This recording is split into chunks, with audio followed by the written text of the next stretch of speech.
Hi,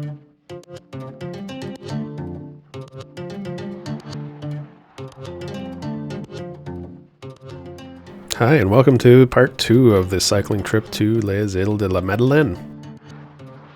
We are continuing southbound on Route 199 towards L'Île du Havre-Aubert, and our final destination there is a little distillery. Once we finished at the distillery, it was time to head back to our hotel.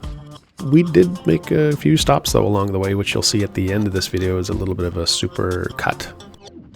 They include a stop at a casse-croûte for some lunch, we spent some time lounging at the beach, and we finished off with some refreshing beverages at a local microbrewery.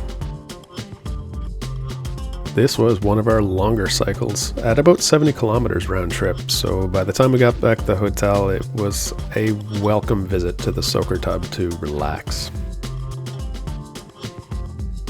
Thanks again for watching this video, and I really hope you enjoy it.